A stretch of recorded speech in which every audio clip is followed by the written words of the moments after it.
ఆది పరాశక్తి పాలసుందరం గారు పారిపోతా ఉందట. అవునండి. ఎక్కడైతే పాలసుందరం గారు పారిపోతుందో పాలసుందరం గారు గంగాదేవి ఎక్కడ కనపడతలేదు ఆదిశక్తికి. అవునండి. ఇప్పుడు మహానుభావుడు ఈ శంకరుడు గంగాదేవి దగ్గరికి వెళ్ళి అంటున్నాడు, ఈ గంగా ఆ తల్లిని తన్నీడు తానానికి వస్తుంది. అవును. నా తల్లికి దొరకకుండా దూరంగా పారిపో గంగా అని ఎక్కడికి పారిపోతుంది. ఘాటు తిరిగినట్టు మొబైల్ వచ్చి ఇలాగొచ్చు బాబు వెళ్ళిపోతే వెళ్ళిపోగానే మా సామానం ఇచ్చారా బోర్డు రేట్ అయిపోయింది. సోలం 1000 రూపాయలు ఇస్తలేదండి. ఏంటో మళ్ళీ కూడా 1500 అన్నాడు ఇప్పుడు. మహానుభావుడు దేవి జగన్మాత గోవిందా మహానుభావుడు అంటామండు. ఆ మహాతల్లి గంగాదేవి అంటుంది, ఆయన నీ తల్లి గారు చూస్తే ఆకాశానికి ఉపేదము కొండలన్నీ గుండా పిడి చేసుకుంటా వస్తుంది.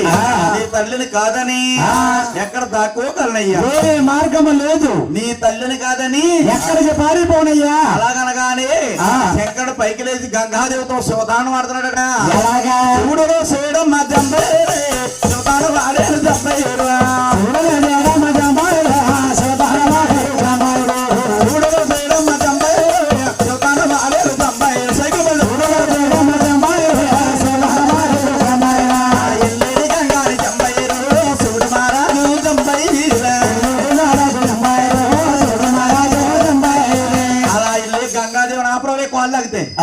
నాయన అలా గంగాదేవుని శిఖలో బంధించాడు పోయిందా ఉండి గంగాదేవి అంటుంది, ఆయన నీ శిఖలో నేను ఇమ్మలేకపోతున్నానయ్యా. పెట్టాడు నిమ్మశేఖరుడు ఎదురొచ్చాను, నిమ్మశేఖరుడు ఎదురొచ్చావు. అలా తూర్పాంగ విడిచిపెట్టాడటండి. అలా గంగాదేవి ఎప్పుడైతే తూర్పాంగ విడిచిపెట్టాడు అక్కడ ఒక పెద్ద కోనేరైంది. ఆ కోనేట్లోని ఈ ఆదిశక్తి గబగబ వెళ్ళి 3 దోషులతో నీళ్లు తీసుకుని ఈయన తలారా తానం చేసేసేనన్న సంతోషముతోని ఈ మహాతల్లి ఎలాగొస్తుందా ఊరు ఊరు మంట చెట్టుతుందా